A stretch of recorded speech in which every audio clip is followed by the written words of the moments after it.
Welcome to Cryptid Monologues. Let's dive into a world where myths meet imagination. Here we unravel chilling tales of cryptids, Bigfoot, Wendigos, Dogmen, Skinwalkers, and more. These stories are crafted to ignite your imagination. These stories are purely fictitious, and names and/or events are purely coincidental. If you like these kind of stories, please give a like and subscribe. Click on the notification bell to stay up to date. Thanks for listening. Let's get into it.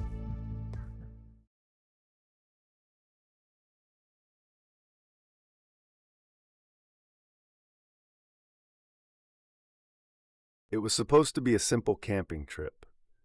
4 friends, Maya, Lucas, Jasmine, and Theo, had been planning the getaway for months. Each of them needed a break from work, from school, from the noise of their cities and the static hum of everyday life.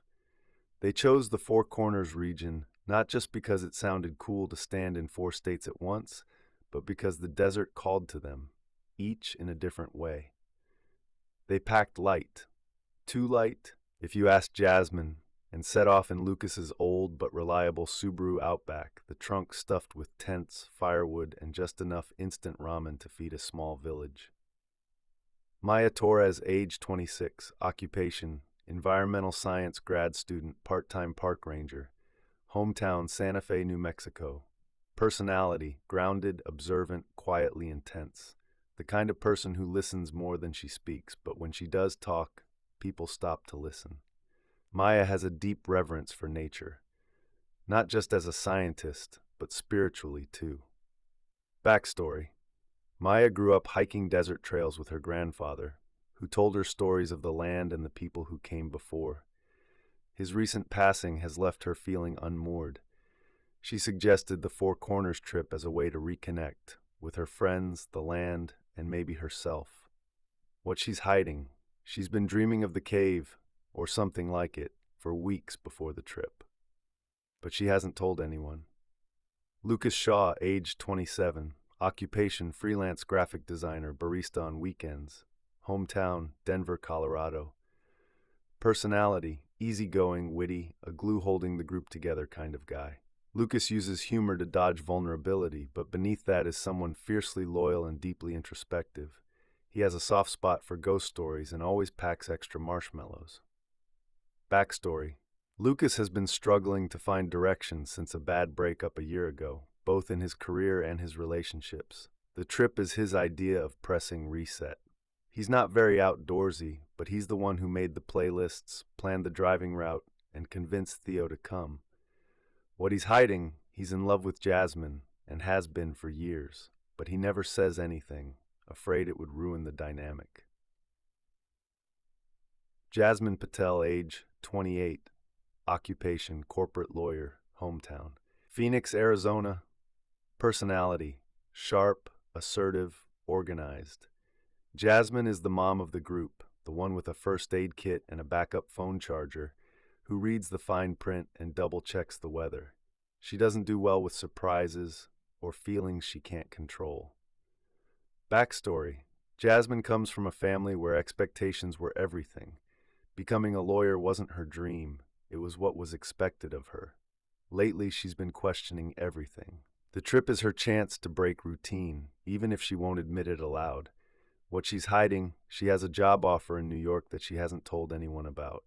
If she takes it, everything changes. Theo Bennett, age 25, occupation, documentary filmmaker, part-time editor, hometown, Salt Lake City, Utah. Personality, curious, quiet, a little intense. Theo sees the world through a lens, literally and metaphorically.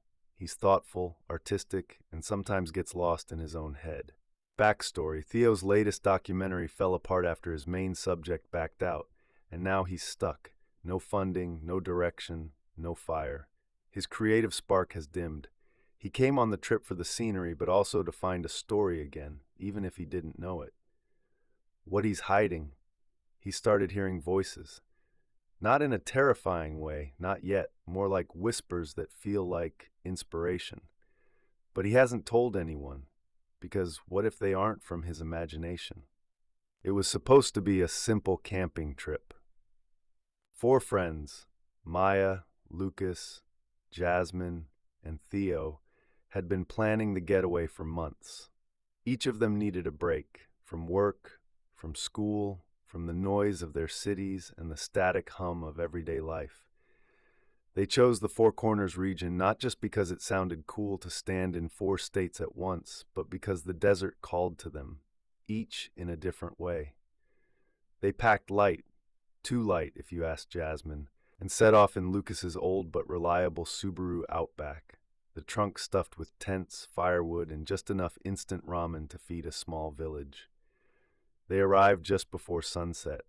The sky glowed in layered hues of orange and violet as they pulled off a dirt road and into a clearing near the base of Sleeping Ute Mountain.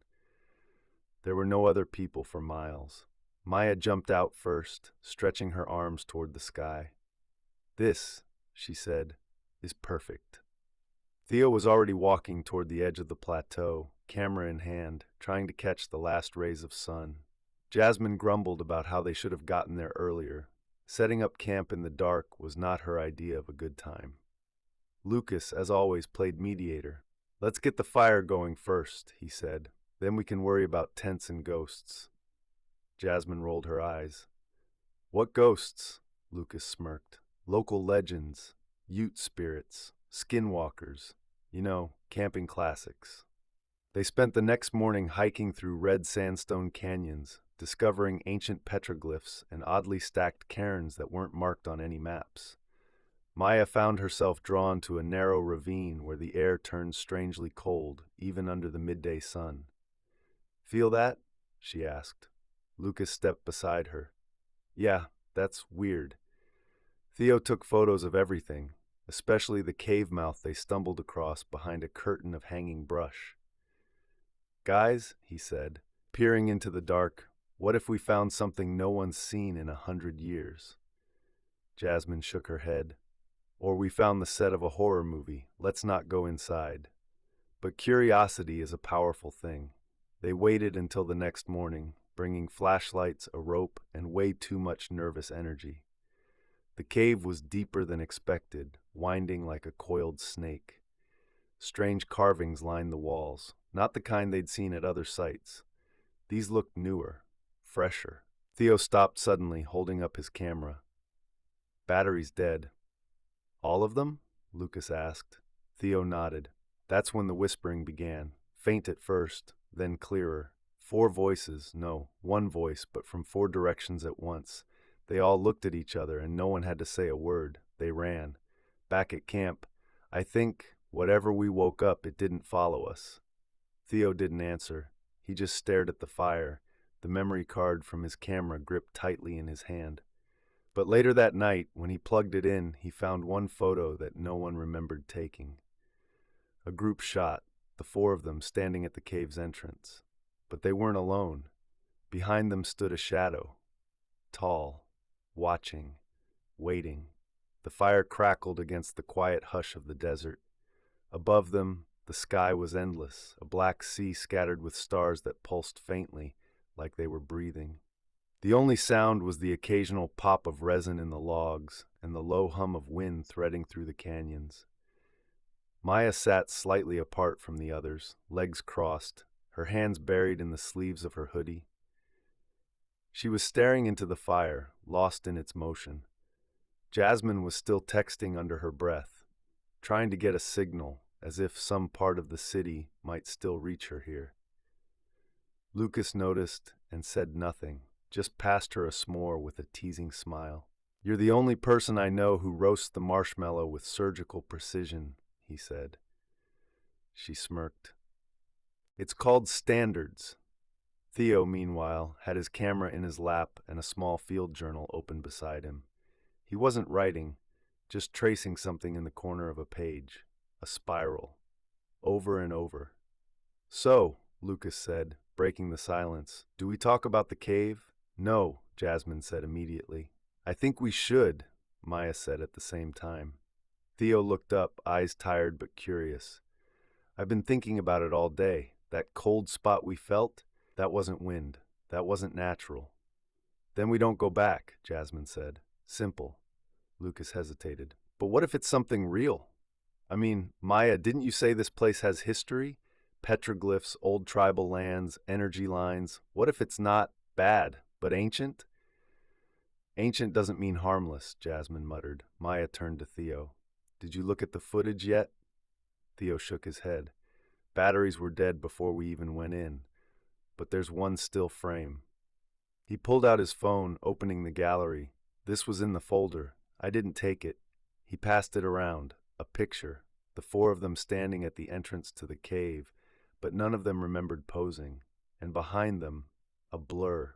A tall, vague silhouette. Its edges warped like heat haze. Nobody spoke. Then Maya broke the silence. I dreamed this place before we got here. Not exactly, but something like it. A stone canyon. A shadow behind a wall. It kept whispering the same word. Theo leaned forward. What word? She looked at the fire, and the flames cast strange shapes in her eyes. They split up the next morning, reluctantly. Jasmine stayed at camp to try getting a signal and rethink everything, including this whole trip. She wasn't sure if she was angry, afraid, or just tired. Probably all three. Lucas went with Maya and Theo toward the far edge of the canyon. They followed a narrow sandstone path marked by symbols Maya identified as Ute and possibly Hopi, warning markers, thresholds. The path led to a ridge. Below it, hidden in the cliff face, was something that didn't belong there. Stone pillars, blackened by time, arranged in a perfect semicircle, like the remains of a council fire frozen in place. In the center was a stone slab, carved into it, a spiral, the same one Theo had been drawing without knowing why. Maya stepped forward, but Theo grabbed her arm. Wait, he pointed to the base of the slab. There was a new carving, fresh, scratched roughly into the rock, not weathered like the rest. It was a name, Maya. Jasmine finally got a weak signal and opened her inbox. A new message. Subject line, final offer, position at Whitestone, NYC. She stared at it for a long time, then put the phone down. Behind her, she thought she heard someone whisper her name.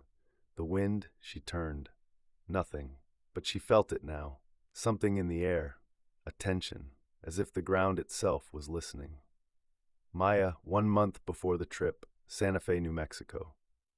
The desert always spoke to Maya, not in words, not exactly, but in symbols, patterns, in wind tracing lines across sand, in the way certain stones hummed beneath her feet, or the flicker of shadows against canyon walls at sunset. Her grandfather used to call it the old current. It's not about hearing, he'd say, sitting on their porch with a mug of sun tea in one hand. It's about remembering what you already know. She hadn't stepped onto that porch since his funeral. Maya sat in the living room now, surrounded by unopened boxes of his belongings. Books about native plants, tribal histories, dream symbolism, old cassette tapes with labels like Cedar Songs and Ute Ghost Stories. She didn't know what to do with any of it. She reached for a leather-bound journal, his dream journal, and opened it to a random page. March 3rd, 1997. The red path again. The 4 gates. A voice behind me, always behind me, but never closer. It keeps saying the same thing, return. I won't go back there. Not yet. Maya froze. She'd had that dream too, just a week ago. And then, like some current pulled her hand, she flipped to the very back of the journal. A single pressed flower rested inside, desert primrose, and below it, scrawled in his handwriting, Maya will know the place when she sees it. Lucas. 2 weeks before the trip, Denver, Colorado. The coffee shop was half empty, soft jazz playing over the speakers. Lucas sat in his usual corner, laptop open but ignored. His fingers hovered over the keyboard, unmoving. The cursor blinked in the middle of a design mock-up, a wedding invitation for a couple he'd never met. Elegant serif fonts, pastel florals, sterile symmetry. It bored him. He clicked over to a folder he hadn't touched in months, side projects. Inside were rough sketches, half-finished logos for indie climbing brands, a few poster ideas for local art festivals, all of it unfinished. He shut the laptop. Still avoiding everything? A voice asked. He turned. Emma, the ex, still beautiful, still confident, still every bit the firecracker that set his world alight, then left it in ashes. "I'm just in a rut," he said. "You've been in a rut since I left, Lucas. When are you going to move?" She didn't mean physically, not really. She meant forward, emotionally, creatively. He didn't have an answer. That night, lying on his floor and staring at the ceiling, he texted Maya. "Still on for Four Corners? I need out." He almost added, "I need something to make me feel real again." But he didn't. He just hit send. Jasmine, 5 days before the trip, Phoenix, Arizona. The office was sterile and spotless. Floor-to-ceiling windows, a panoramic view of the skyline. Jasmine stood with her back to it, facing the managing partner across the conference table. "We'd love to see you in New York," the woman said, smiling. "You've proven yourself here. It's the natural next step." It wasn't phrased as a question. Jasmine nodded, said all the right things. "Thank you. Honored. I'll consider it seriously." But something about it felt not wrong, just empty, like a glass vase, clear, polished, and completely hollow. That night, at her apartment, she packed for the trip with precision. Extra batteries, bear spray, travel-size sunscreen. She left the job offer on the counter, unopened. Before bed, she scrolled back through old messages with Lucas. There were so many. Jokes, memes, check-ins, voice notes. She hovered over one from a year ago. "Do you ever think about if we'd met under different circumstances?" She hadn't answered it at the time. She still didn't know how. Theo, 3 days before the trip. Salt Lake City, Utah. The editing bay was dark, just the hum of his desktop and the soft clicking of his pen as he tapped it against the desk. The doc was dead. 3 months of work and nothing to show for it but corrupted footage, missed connections, and an interview subject who ghosted him without warning. Theo rubbed his eyes and stared at the timeline on screen. Empty. Just like the field journal beside him. He stood up, walked to the window, opened it. Outside, the city buzzed with electric silence, cars, lights, life. Then a sound, soft, almost imagined, a whisper. He turned, nothing there, but he picked up his journal and started drawing, without thinking, without choosing, just movement, a spiral, over and over. Later, when Lucas called and said, "We're leaving on Friday," Theo said yes without hesitation. He didn't say, "I think something's trying to talk to me." He didn't say, "I think I might finally have a story." The sun was dipping low, casting long shadows over the red canyon walls. The heat of the day lingered, but the air felt different now. Dense, expectant, like something was holding its breath. None of them spoke much on the hike back. Jasmine had insisted on staying behind again.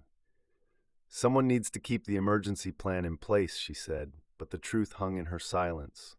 She didn't want to go back there. So it was just Maya, Lucas, and Theo now, descending the path again, boots crunching over sandstone dust, the silence between them thick with unsaid things. The cave looked the same from the outside, low and narrow, hidden beneath the overhang like a secret, but something about it felt larger this time, deeper. Maya stopped just before the entrance. "There's something under the surface," she murmured. "Like this whole place is listening." Lucas gave her a sideways glance. "You think it's dangerous?" "I don't know," she whispered. "But it's not indifferent." They entered single file, flashlights on. The air was cool again, unnaturally so, and carried a faint smell, like wet stone and ash. Theo's flashlight flickered once, then steadied. The deeper they went, the more distorted the walls became, the natural stone curving in strange, organic ways, like ribs, like a throat. Maya's hand brushed a spiral carved into the wall. Not weathered, not ancient, fresh. "Someone's been here," she said. Lucas moved closer. "Or something still is." Theo stopped. "Guys," he said, his voice tight. "The stone slab, it's not here." The chamber where they'd found the ruins was empty now. The semicircle of pillars remained, but the slab and Maya's name were gone. In its place, something new, a depression in the earth like a shallow grave, and at its center, another spiral, burned into the ground. Then the whispering returned, not behind them this time, all around, low, rhythmic, not words, vibrations. Maya stepped forward. She didn't feel afraid, not exactly. It was more like recognition. "I've been here before," she said, her voice barely audible. Lucas turned to her. "What do you mean?"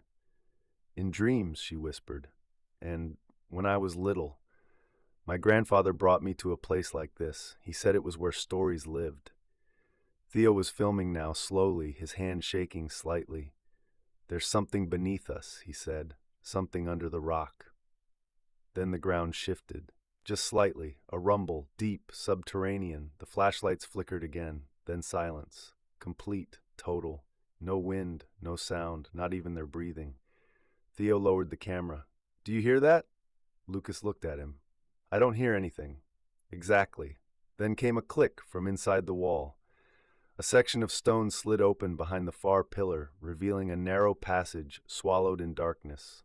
On the wall beside it, someone had scratched 4 names: Maya, Lucas, Jasmine, Theo. All 4. Below the names, just one word etched with violent precision: offering. Jasmine stood at the edge of camp, staring out at the horizon. She felt it, the shift, like the land had inhaled and hadn't exhaled yet. Her phone buzzed, a new message from an unknown number. "You can still leave, but not all of you will." She looked up, heart racing. The wind picked up, dry and cold, and from far away, deep in the canyon, she thought she heard someone whisper her name. It had to be a prank, a sick joke. But in her gut, she knew better. The air had changed, the way it does before a storm, heavy with static and dread. And somewhere far below, something was moving. Not loud, not fast, just aware. The path was steep, half erased by wind and time. Jasmine's breath came short as she scrambled down into the ravine, cursing her blazer-thin jacket and polished hiking boots. She hadn't come out here to play hero, but she hadn't come to abandon anyone either. Not Maya, who always saw more than the rest of them. Not Theo, whose quiet gaze said things louder than words ever could. And not Lucas, especially not Lucas, whose dumb jokes had pulled her out of more spirals than she'd ever admit. The wind moaned between the rocks. It sounded like someone trying to speak. Jasmine froze.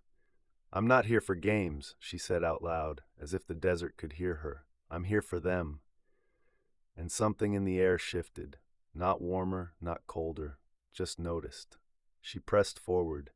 Inside the cave, Maya, Theo, and Lucas had entered the narrow passage behind the stone wall. It wound downward in a spiral, no longer feeling like rock but something older, smoother, like bone. They didn't speak. Each of them walked as if in a trance.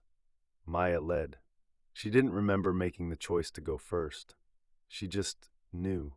The way dreams guide you without logic. The way instinct knows what the brain won't admit. Lucas was just behind her. He kept looking over his shoulder. "I don't like this," he whispered. "This place feels wrong." Theo had stopped filming. He was walking with his fingers brushing the wall, lips moving silently. "I think it's telling us a story," he said. "I just don't know if we're the ending or the beginning." Jasmine reached the edge of the cave just as the sun dipped completely below the horizon. The opening gaped like a wound in the canyon wall.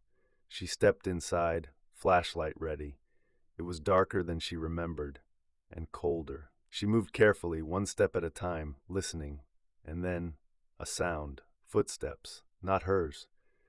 She turned fast, light flicking across the wall. No one. Just a spiral, scratched freshly into the stone. She backed away, and her foot brushed something. A satchel. Maya's. Dropped. Deliberate. She bent down, opened it. Inside was Maya's journal, a flashlight, a field knife, and a note. "Jasmine, if you find this, we've gone deeper. Don't follow unless you're sure you're not afraid of the truth. Because once we pass the gate, it knows we're here." Jasmine closed her eyes, swallowed hard. Then she picked up the journal, took a breath, and stepped into the spiral. The passage had led to a vast cavern, domed, smooth, eerily symmetrical. In the center stood a circular pit, and around it 4 ancient stone seats. Maya stopped. "This is it." Theo's hands were shaking. This is where it chooses. Lucas stared at the seats. Chooses what? Maya looked at them, both of them. Her voice a whisper. Which one of us doesn't leave? The stone chairs were carved with symbols long buried, spirals, hands, eyes without pupils. In the center, the pit. It wasn't bottomless, but it might as well have been. It pulsed faintly like a heartbeat, as if the earth were alive, waiting. Maya stepped toward it. The whispering returned, no longer ambient, directed. You know this place. You were meant to remember. The voice wasn't one voice. It was hundreds, layered and shifting. Old women, broken men, children laughing and then crying. And yet Maya understood them. She sank to her knees at the edge of the pit. Her fingers touched the stone. Heat, memory, blood. Suddenly she saw it. Flashes of what had happened here long ago. Fires in a ring. Figures in animal skins chanting beneath the stars. A sacrifice, willing, seated in one of the stone thrones. And from the pit, something emerged. Tall, wrapped in shadow and the broken remains of flesh that didn't belong to it. Wearing a face that was borrowed, not grown. The Skinwalker. A being birthed from imbalance. Once a protector, twisted by betrayal, fed by fear. They broke the circle, the voices said. Now it must be closed. Maya's lips trembled. Why us? The answer came not in words but in sensation, because you are bound by story. 4 threads. One must end to weave the rest. Behind her, Lucas stepped back. Maya, what the hell is this place? Theo was frozen, sweat running down his temple, his field journal clutched tight against his chest. It's older than language, he whispered. It's not asking for permission, it's asking for payment. The whispering stopped, and then a howl, not a coyote, not anything natural. It started low and fractured mid-scream, as if something was trying to mimic a human cry, but got the shape of pain all wrong. They turned as one. From the shadows of the cavern it emerged, tall, gaunt, wrapped in the distorted remains of skin, some human, some animal. Its limbs were too long. Its face was stretched over something that didn't match the bone beneath, eyes black as obsidian, and yet they saw everything. The Skinwalker stepped toward the circle. Lucas raised his flashlight. It flickered, then died. Back up, he said, voice shaking. Back up now. Maya didn't move. She looked into the thing's face, and for just a moment she saw herself. A flicker, a reflection, twisted and hollowed. You were chosen because you carry memory, the voices said. But memory alone is not enough. The circle must be sealed. One must stay. One must wear the shadow. Maya's mind reeled. You want us to choose a host? The Skinwalker took a single step into the circle, and it stopped. It could not cross the inner line, not yet. Theo stepped forward, eyes wide. It can't take unless it's given. Maya turned to the others. We're not prisoners, we're offerings, voluntary. Lucas was trembling. This is insane, Maya whispered. Not insane, ancient. And somewhere above, faint and desperate, a new sound echoed down the spiral passage. Maya! Lucas, Jasmine, she was coming, and they were out of time. Moments later, the spiral descent, Jasmine ran.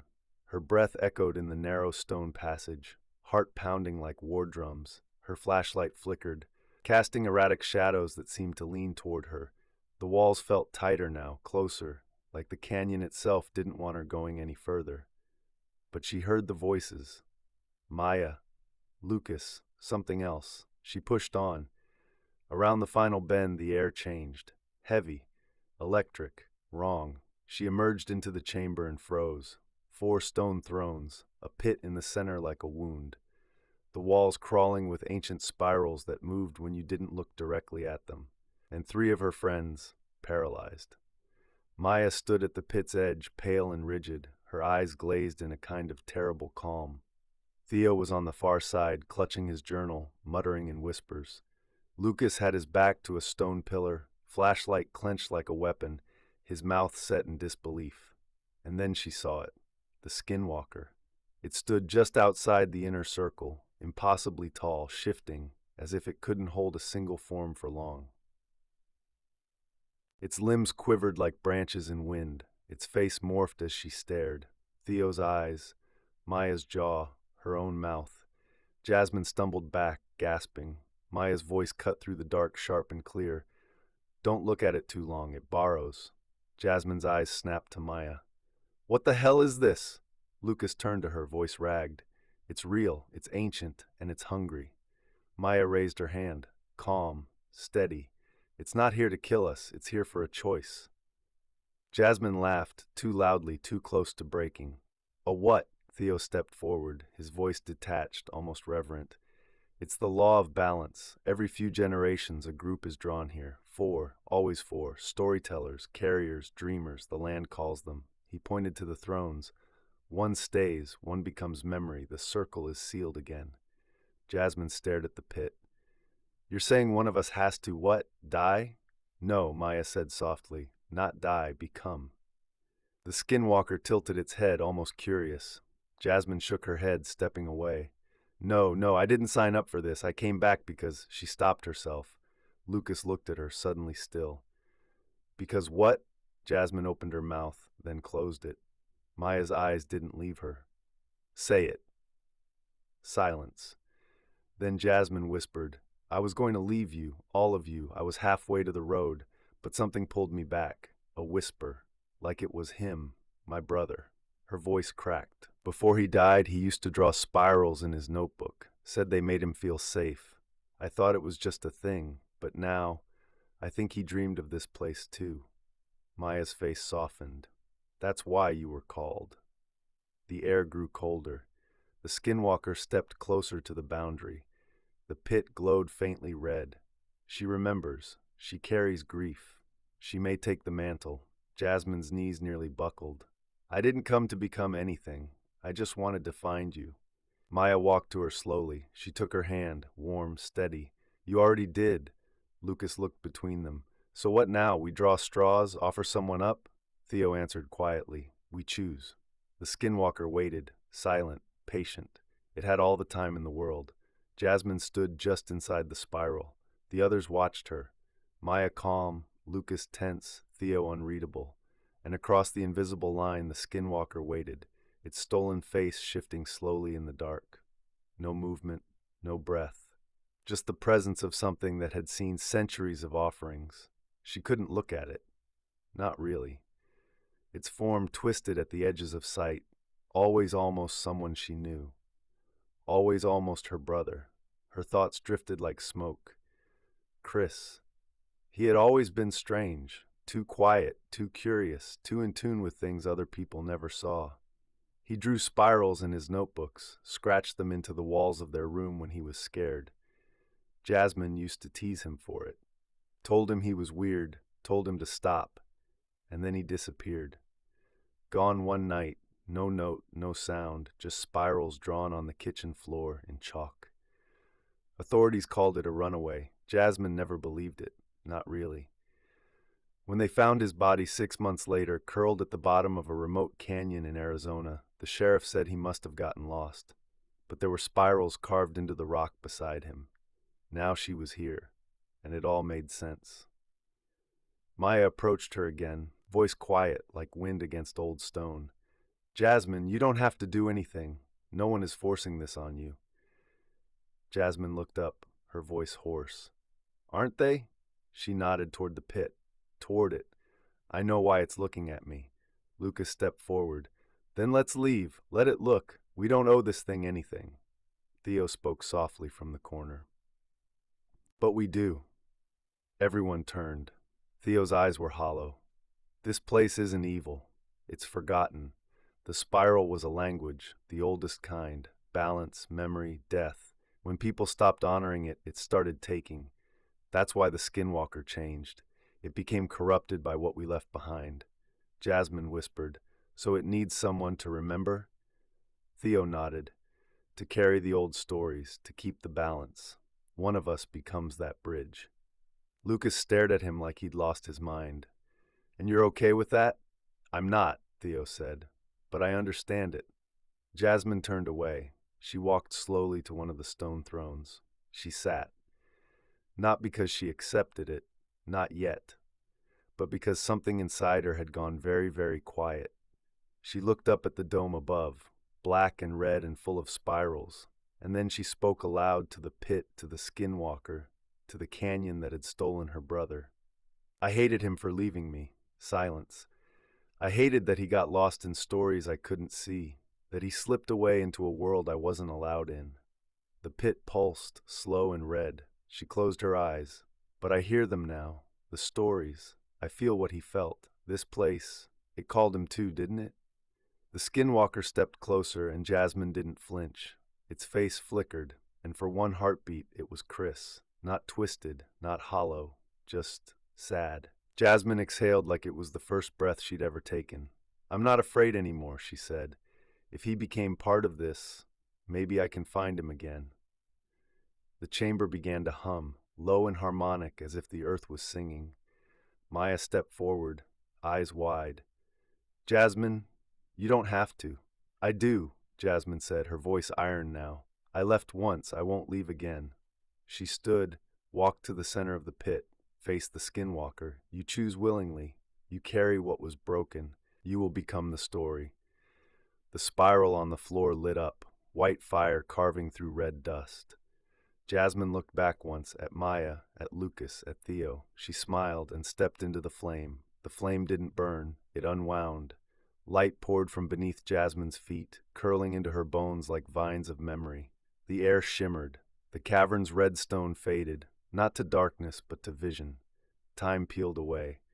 The Skinwalker stepped back, bowing not in submission but in recognition. And Jasmine. She stood inside a space that wasn't space, surrounded by spirals, glowing and turning, each one a story. They floated like embers in the air, a grandmother whispering a prayer over a newborn in Danetta, a boy drawing symbols in the dust, trying to speak to someone who wasn't there.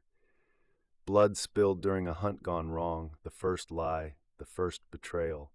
4 friends walking into a cave, hearts full of questions. A brother lost to the wind, his final breath swallowed by the land.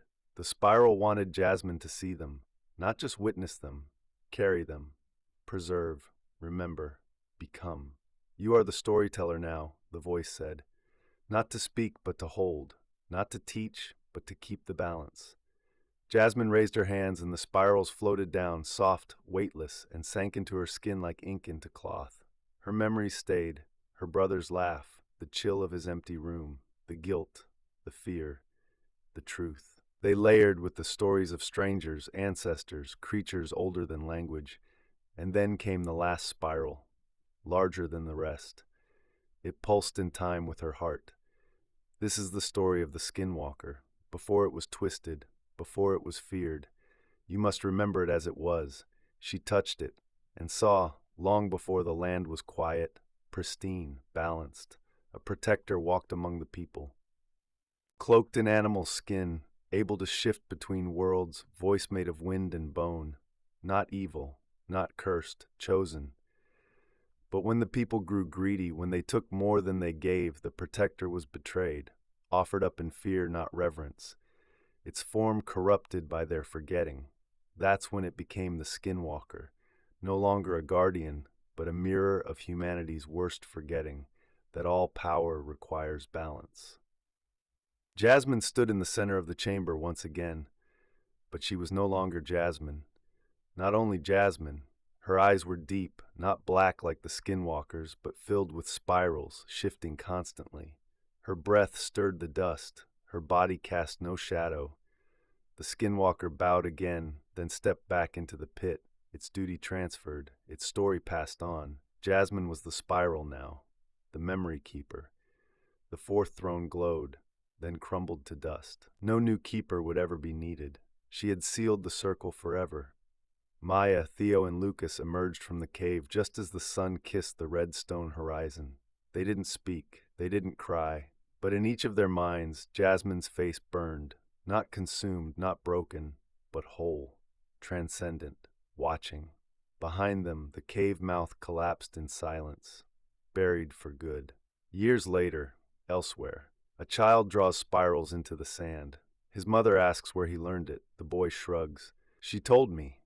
"Who?" He points toward the mesa, toward the red rock glowing in sunset. The girl in the wind. Thanks so much from Cryptid Monologues for watching. If you enjoyed this video, don't forget to hit that like button and share your thoughts in the comments below. Make sure to subscribe and click the notification bell so you never miss an update.